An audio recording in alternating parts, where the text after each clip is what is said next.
Assalamualaikum warahmatullahi wabarakatuh. Selamat pagi, selamat siang, selamat sore, bahkan selamat malam untuk para audiens dan juga terima kasih kepada Bapak Rudiana Salam selaku pengampu mata kuliah Manajemen Teknik Pertanian ini. Perkenalkan kami dari kelompok 2 dari kelas C yang akan membahas materi tentang Consumer Markets and Buyer Behavior atau pasar konsumen dan perilaku pembeli. Pada kesempatan kali ini, izinkan kami untuk memperkenalkan diri kami terlebih dahulu.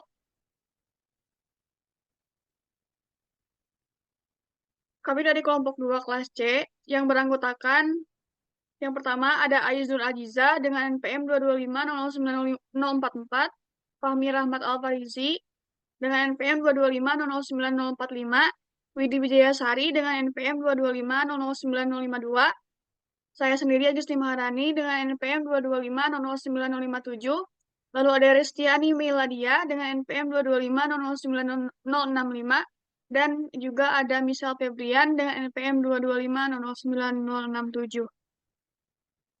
Lalu pada kesempatan kali ini, bahasan materi yang akan kami bahas yaitu mencakup yang pertama ada Model of Consumer Behavior, yang kedua ada 3 elemen model perilaku konsumen, lalu ada proses pengambilan keputusan pembeli, lalu ada karakteristik yang mempengaruhi perilaku konsumen,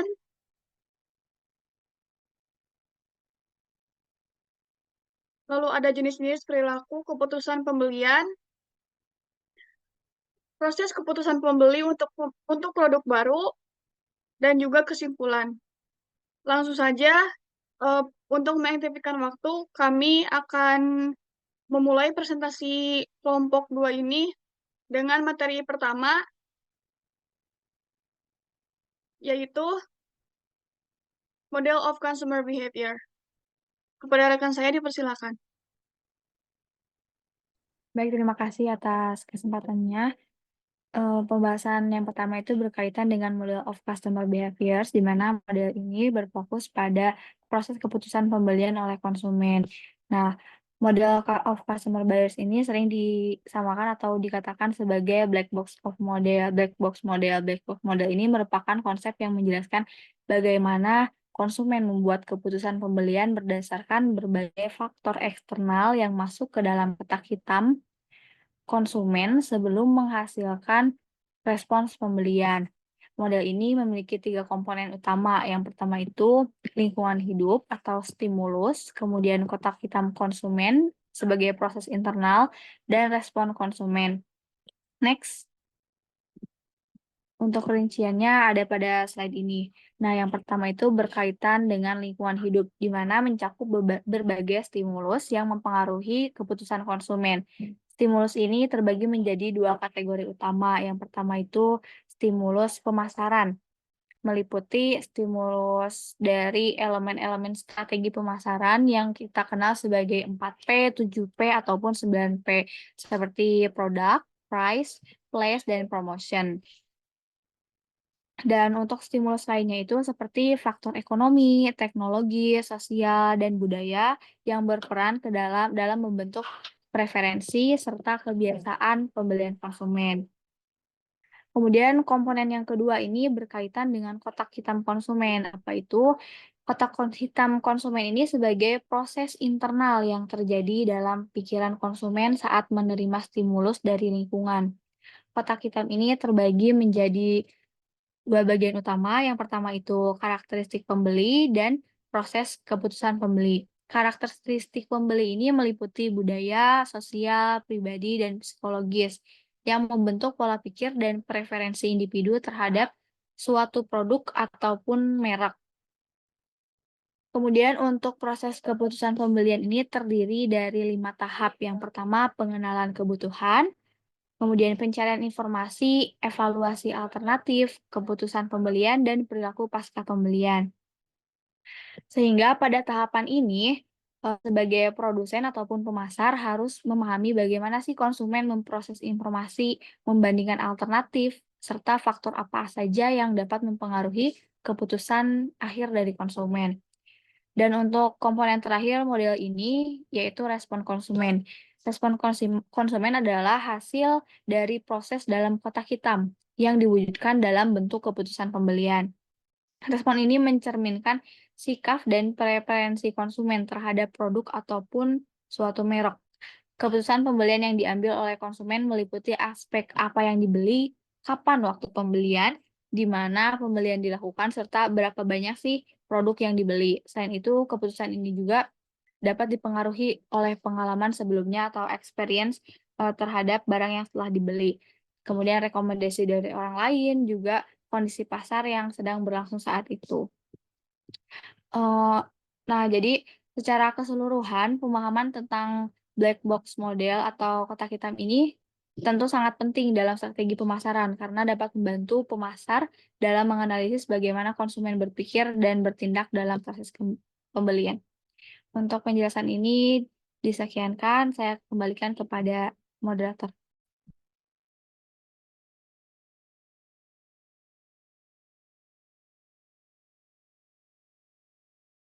Oke, terima kasih kepada Widi yang telah menjelaskan materi pertama. Selanjutnya materi kedua akan dijelaskan oleh Aiz. Baik, terima kasih. Yang selanjutnya yaitu proses pengambilan keputusan pembeli. Proses pembelian ini dimulai jauh sebelum pembelian sebenarnya dan berlanjut lama setelahnya.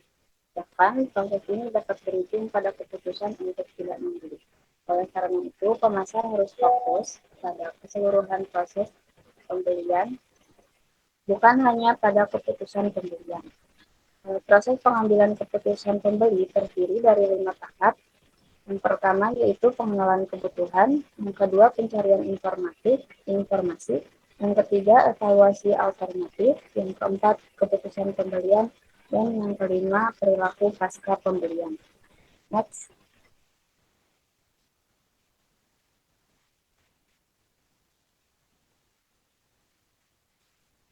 Nah, untuk yang pertama yaitu pengenalan kebutuhan. Kebutuhan dapat dipicu oleh rangsangan internal ketika salah satu kebutuhan normal seseorang, misalnya lapar atau haus, naik ke tingkat yang cukup tinggi untuk menjadi dorongan. Pada tahap ini, pemasar harus meneliti konsumen untuk mengetahui jenis kebutuhan atau masalah apa yang muncul, apa yang menyebabkannya, dan bagaimana hal tersebut membawa konsumen kepada produk tertentu ini. Yang kedua yaitu pencarian informasi. Konsumen dapat memperoleh informasi dari berbagai sumber. Ini termasuk sumber pribadi seperti keluarga, teman, tetangga, kenalan, sumber komersial seperti iklan, produsen situs web dan seluler, dan sumber publik seperti media massa, media sosial, pencarian online, dan usaha ulasan teman sebaya. Secara tradisional, konsumen menerima sebagian besar informasi tentang produk dari sumber komersial yang dikendalikan oleh pemasar. Namun, sumber yang paling efektif cenderung bersifat pribadi. Untuk yang ketiga yaitu evaluasi alternatif. Selanjutnya, pemasar perlu mengetahui tentang evaluasi alternatif, yaitu bagaimana konsumen memproses informasi untuk memilih di antara merek alternatif. Pemasar harus mempelajari pembeli untuk mengetahui bagaimana mereka sebenarnya mengevaluasi alternatif merek. Jika pemasar mengetahui proses evaluasi yang terjadi, mereka dapat mengambil langkah-langkah untuk mempengaruhi keputusan pembeli. Next. Nah, yang keempat yaitu keputusan pembelian. Secara umum, keputusan pembelian konsumen adalah memberi merek yang paling disukai. Tetapi ada dua faktor yang dapat menghalangi antara niat beli dan keputusan beli. Faktor pertama adalah sikap orang lain, dan faktor yang kedua adalah faktor situasional yang tidak terduga. Konsumen mungkin membentuk niat beli berdasarkan faktor-faktor seperti pendapatan yang diharapkan, harga yang diharapkan, dan manfaat produk yang diharapkan. Namun, kejadian tak terduga dapat mengubah niat beli. Dengan demikian, preferensi dan bahkan niat beli tidak selalu menghasilkan pilihan pembelian yang sebenarnya. Dan yang terakhir yaitu perilaku pasca pembelian. Apa yang menentukan apakah pembeli puas atau tidak puas dengan pembelian? Jawabannya terletak pada hubungan antara ekspektasi konsumen dan kinerja produk yang dipersepsikan. Jika produk tidak memenuhi harapan, konsumen akan kecewa. Jika produk memenuhi harapan, konsumen akan puas. Jika produk melebihi harapan, konsumen akan senang. Semakin besar kesenjangan antara harapan dan kinerja, semakin besar ketidakpuasan konsumen. Ini menunjukkan bahwa penjual harus menjanjikan hanya apa yang dapat diberikan oleh merek mereka agar pembeli puas. Selanjutnya akan dijelaskan oleh rekan saya. Baik, terima kasih kepada Ais. Selanjutnya, materi karakteristik akan dijelaskan oleh Misa Febrian. Terima kasih kepada moderator. Selanjutnya, mengenai karakteristik yang mempengaruhi konsumen. Perilaku konsumen ini dipengaruhi oleh 4 faktor, yaitu faktor budaya, faktor sosial, faktor pribadi, dan faktor psikologis. Next.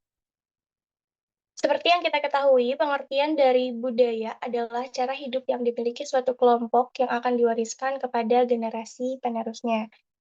Budaya yang dapat mempengaruhi perilaku konsumen, salah satunya adalah bahasa. Bahasa dapat mempengaruhi perilaku konsumen, karena dengan adanya perbedaan bahasa antara penjual dan pembeli, maka informasi mengenai produk yang ditawarkan akan sulit diterima atau bahkan tidak dapat tersampaikan kepada konsumen, yang menyebabkan konsumen ragu untuk membeli produk atau bahkan tidak tertarik dengan produk. Sehingga seharusnya jika akan dilakukan penjualan dengan sasaran konsumen yang memiliki perbedaan bahasa, maka iklan dan promosi produk harus disampaikan menggunakan bahasa yang digunakan oleh sasaran konsumen. Next. Kemudian yang kedua, yang termasuk ke dalam faktor budaya adalah agama. Agama dapat mempengaruhi perilaku konsumen karena orang dengan agama yang berbeda akan memiliki kebutuhan yang juga berbeda untuk memenuhi kebutuhannya. Sehingga bahasa dapat mempengaruhi perilaku konsumen. Misalnya, orang yang beragama Islam yang akan memprioritaskan makanan dengan kriteria halal. Maka dari itu, jika akan menjual barang juga harus memperhatikan dalam hal agama. Kemudian yang ketiga, yang termasuk ke dalam budaya adalah wilayah geografis. Wilayah geografis ini termasuk ke dalam budaya karena dapat mempengaruhi cara hidup suatu kelompok masyarakat. Kemudian wilayah geografis ini dapat mempengaruhi konsumen karena perbedaan kebutuhan yang disebabkan geografis. Contohnya, masyarakat pedalaman Kalimantan tidak akan tertarik untuk membeli mobil mewah caper karena tidak sesuai dengan wilayahnya yang memiliki akses yang sulit seperti jalan yang berlumpur dan yang cukup ekstrim. Sehingga dalam hal ini juga perlu menjadi pertimbangan dalam penjualan produk karena dapat mempengaruhi perilaku konsumen. Next. Kemudian yang termasuk ke dalam budaya adalah kelas sosial, karena kelas sosial juga mempengaruhi cara hidup suatu sekumpulan manusia. Kelas sosial ini menjadi pengaruh perilaku konsumen karena masyarakat dengan kelas atas, kelas menengah, kelas pekerja, dan kelas bawah memiliki perbedaan kekayaan dan pendidikan, sehingga akan mempengaruhi konsumsi sesuai dengan prioritasnya masing-masing. Kemudian untuk yang kelima, ini mohon maaf teman-teman, ada sedikit kekeliruan. Ini bukan merupakan faktor budaya yang dapat mempengaruhi perilaku konsumen, namun lebih ke strategi agar dapat menjangkau pemasaran yang lebih luas, yaitu pemasaran lintas budaya. Pemasaran lintas budaya ini merupakan praktik pemasaran dengan menggabungkan etnis dan perspektif lintas budaya untuk tujuan mencapai jangkauan pemasaran yang lebih luas. Dan tentunya ini juga dapat mempengaruhi perilaku konsumen dalam pemilihan suatu produk.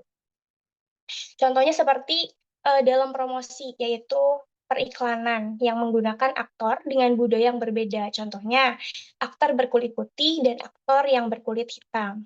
Atau menggabungkan beberapa bahasa yang dijadikan slogan, sehingga menjadi daya tarik yang unik untuk konsumen. Next. Kemudian selanjutnya mengenai faktor sosial. Yang pertama ada grup dan jejaring sosial. Grup atau kelompok dapat mempengaruhi perilaku konsumen. Contohnya, seperti seseorang atau sekumpulan orang yang ingin seperti idolanya, sehingga perilaku konsumen dalam memilih produk dan merek akan terpengaruhi. Kemudian yang kedua, pengaruh dari mulut ke mulut. Jadi kata-kata dan rekomendasi pribadi dari teman, keluarga, rekan, dan konsumen lain yang terpercaya ini cenderung lebih kredibel daripada yang berasal dari sumber komersial, seperti contohnya dari iklan atau tenaga penjualan, sehingga hal ini juga dapat mempengaruhi perilaku konsumen. Kemudian yang ketiga, pemasaran dari mulut ke mulut. Nah, dengan memanfaatkan media sosial untuk dapat berinteraksi langsung secara dua arah, seperti melalui Twitter, YouTube, Instagram, Facebook, dan lain-lain, pemasaran ini dapat dilakukan oleh influencer dan orang dengan pengikut banyak lainnya. Kemudian yang terakhir ada uh, yang tergabung ke dalam suatu kelompok. Apa sih? Oh, maaf. Dan yang terakhir itu ada peran dan status. Jadi seseorang yang tergabung ke dalam suatu kelompok, maka akan menyesuaikan produk yang dipilih dengan peran dan status yang dia miliki. Mungkin sekian dari saya, selanjutnya akan dilanjutkan oleh rekan saya. Saya silakan.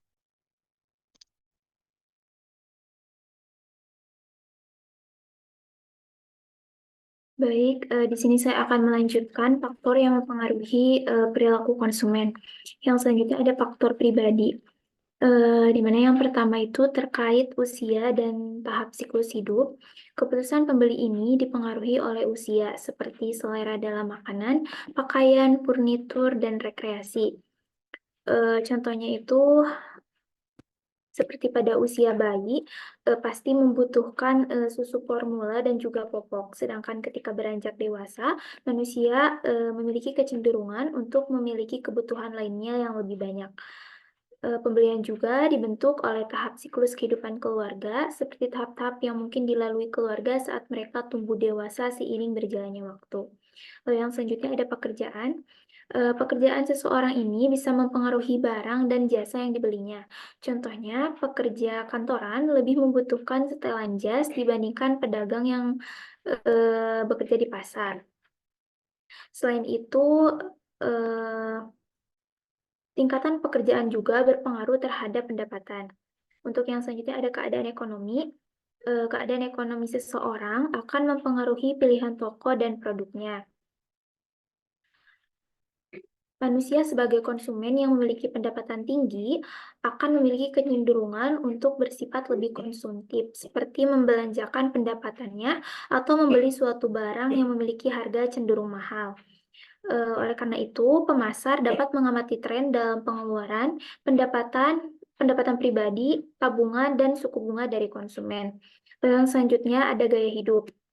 Gaya hidup ini menjadi faktor yang sangat menentukan di dalam perilaku konsumen. Gaya hidup yang tinggi seperti kalangan sosialita akan memiliki tendensi untuk membeli barang mahal dengan merek ternama.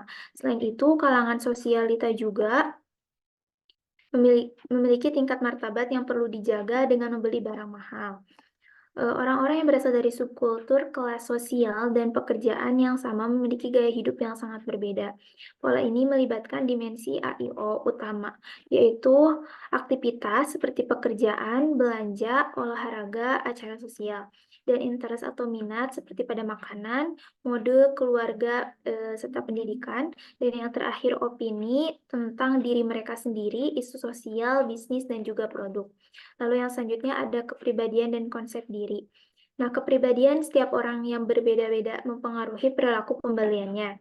Konsumen cenderung memilih merek dengan kepribadian yang sesuai dengan kepribadian mereka.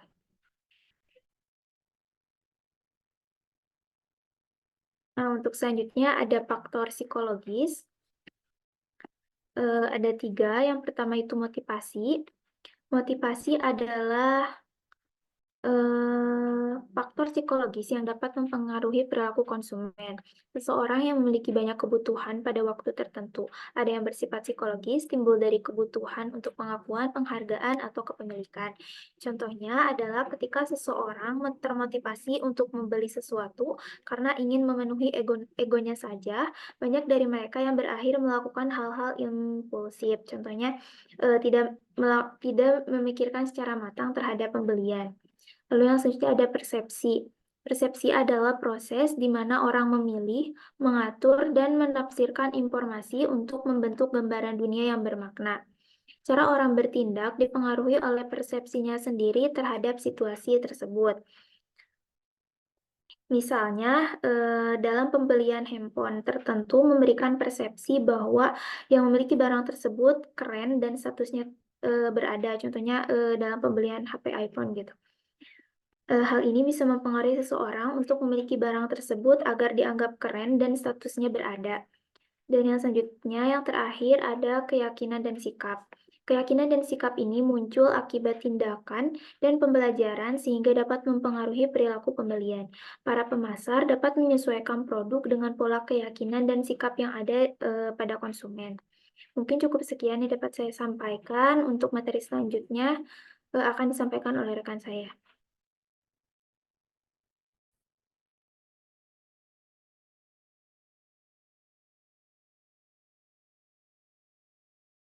Oke, next. Materi selanjutnya yaitu jenis-jenis perilaku keputusan pembelian.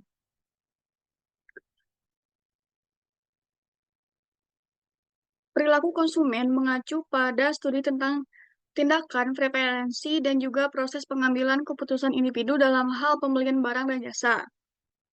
Memahami perilaku konsumen sangat penting bagi perilaku bisnis karena memungkinkan mereka untuk mengembangkan strategi pengembangan pemasaran yang efektif dan juga menargetkan segmen pelanggan tertentu sehingga pada akhirnya akan mendorong penjualan. Biasanya pembelian produk ini bersifat sederhana dan juga rutin ataupun bersifat kebiasaan. Namun dalam beberapa kasus bisa menjadi lebih rumit akibat adanya pengaruh eksternal maupun keputusan pembelian atas barang baru. Terdapat 4 macam perilaku keputusan pembelian yaitu next. Yang pertama yaitu perilaku pembelian kompleks. Perilaku pembelian kompleks ini dicirikan dengan keterlibatan konsumen yang tinggi dalam pembelian dan juga perbedaan signifikansi di antara merek. Misalnya, ketika kita akan membeli sebuah laptop baru, kita pasti akan melakukan riset terlebih dahulu. Mungkin riset tersebut akan memakan waktu yang lama, karena dalam laptop tersebut merupakan bukan suatu barang yang biasa kita beli sehari-hari. Dan juga laptop bisa menjadi suatu barang yang ekspensif buat sebagian orang. Oleh karena itu, perbedaan fitur-fitur itu akan sangat terlihat signifikan di antara berbagai laptop ataupun berbagai merek laptop. Sehingga kita sebagai pembeli itu akan berpikir dengan kompleks untuk memutuskan barang manakah ataupun laptop manakah yang akan kita beli. Lalu yang kedua adalah perilaku pembelian yang mengurangi disonansi ataupun ketidaknyamanan. Hal ini terjadi ketika konsumen sangat terlibat dengan pembelian barang, namun hanya melihat sedikit perbedaan antar merek. Misalnya ketika studi kasus kita membeli sebuah sofa. Sebuah sofa itu memiliki fitur yang mirip-mirip gitu, yang sama, yang cuma hanya diduduki saja gitu. Nah, mungkin saja perbedaan tersebut tidak terlalu terlihat, namun kita sebagai pembeli juga ingin membeli suatu barang yang ketika sudah kita beli kita tidak menyesal gitu. Nah, misalkan kalau kita beli sofa, kita pasti akan memikirkan apakah sofa tersebut akan pantas dengan layout rumah kita ataupun dengan warna rumah kita, sehingga setelah kita membeli sofa tersebut tidak ada rasa penyesalan karena sofa tersebut bentuknya tidak sesuai dengan layout rumah, misalkan seperti itu. Nah, dalam ini sangat penting bagi pelaku bisnis ataupun marketer untuk memberikan feedback pasca pembelian agar pembeli tidak merasa menyesal setelah membeli produk kita. Lalu yang ketiga ada next. Lalu yang ketiga ada perilaku pembelian kebiasaan. Nah, kondisi ini terjadi ketika keterlibatan konsumen itu rendah dan rendahnya perbedaan setiap merek. Lalu biasanya pembelian barang ini itu dilakukan karena cenderung kebiasaan, bukan karena loyalitas. Misalkan karena kita saat kita membeli sebuah pasta gigi, kita biasanya membeli produk yang sama bukan karena kita loyal, tapi karena emang kita terbiasa membeli satu produk tersebut. Seperti itu. Lalu yang terakhir ada perilaku pembelian pencari variasi. Nah, kita sebagai konsumen juga pasti akan membutuhkan variasi-variasi yang baru ya. Misalkan kita akan membeli kue. Biasanya kita membeli kue rasa coklat nih. Nah, cuma karena kita itu ingin mendapatkan sensasi baru dari kue tersebut, eh, jadi kita membeli rasa kue yang berbeda, misalkan rasa strawberry atau rasa tiramisu. Kondisi ini dicirikan dengan keterlibatan konsumen yang rendah, namun terdapat perbedaan merek yang signifikan, yaitu perbedaan misalkan di antara rasa kue tersebut gitu ya, antara coklat dan juga tiramisu. Nah, kadangkala perubahan ini dilakukan hanya untuk mencoba variasi baru, bukan karena ketidakpuasan. Padahal kita juga suka sama coklat, tapi karena kita ingin memiliki variasi variasi yang baru, jadi kita mencoba tiramisu. Nah, manfaat untuk pengembangan pengembangan produk ini, manfaat untuk pengembangan produk ini yang pertama untuk mengetahui faktor-faktor yang mempengaruhi keputusan pembelian. Yang kedua, mengetahui apa saja sih yang membuat konsumen tertarik atau enggan untuk membeli produk kita. Lalu yang ketiga, untuk mengembangkan produk baru dalam rangka peningkatan nilai jual. Lalu yang keempat ada memperbaiki produk yang sudah ada agar meningkatkan kepuasan konsumen dan juga meningkatkan komunikasi pasca pembelian untuk kepuasan pelanggan. Lalu selanjutnya ada materi yang akan disampaikan oleh Fahmi. Oke, baik, terima kasih. Mungkin di sini saya akan melanjutkan terkait dari proses keputusan pembeli untuk produk baru. Nah, sekarang mungkin di sini kita bisa melihat bagaimana sih pembeli ini mendekati pembelian produk baru. Nah, produk baru di sini merupakan barang, layanan, atau ide yang dianggap oleh beberapa pelanggan potensial sebagai baru. Produk tersebut mungkin sudah ada beberapa waktu, tapi fokus utamanya adalah bagaimana sih konsumen untuk pertama kalinya dan membuat keputusan apakah akan mengadopsinya gitu.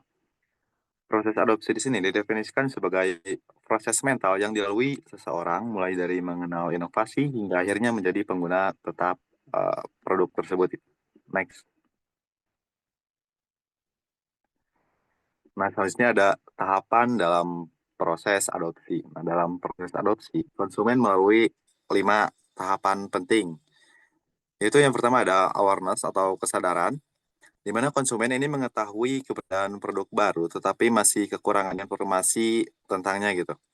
Yang selanjutnya ada interest atau minat dan juga ketertarikan, di mana konsumen ini mulai aktif mencari informasi tentang produk baru tersebut. Yang ketiga ada evaluation atau evaluasi, saat konsumen mempertimbangkan apakah mencoba produk baru tersebut merupakan keputusan yang masuk akal.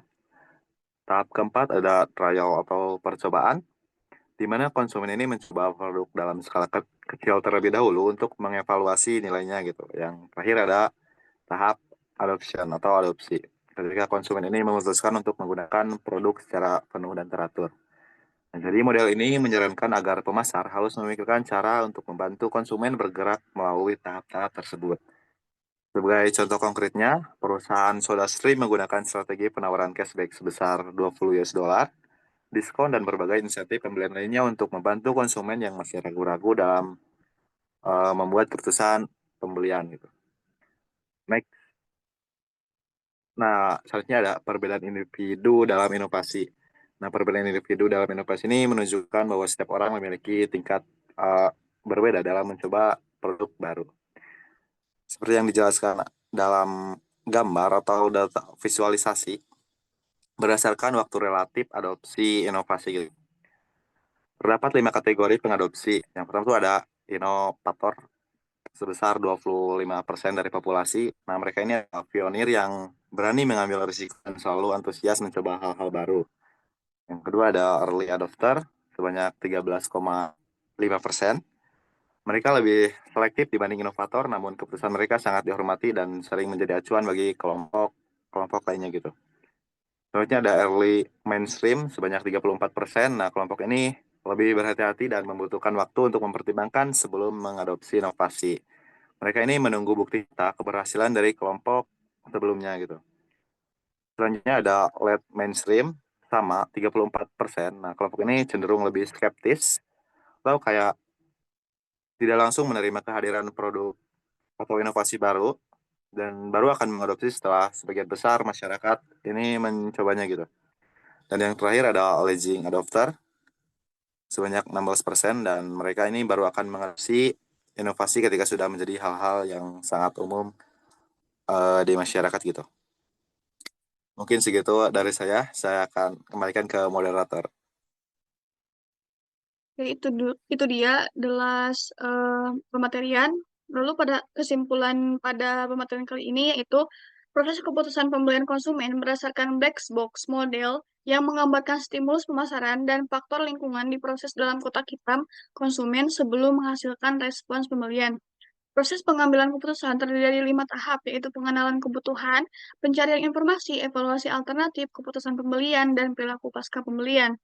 Faktor internal seperti kebutuhan, persepsi, keyakinan, dan sikap juga mempengaruhi perilaku pembelian. Selain itu, adopsi produk baru melibatkan 5 tahap, yaitu kesadaran, minat, evaluasi, percobaan, dan juga adopsi, dengan perbedaan individu dalam kecepatan inovasi adopsi.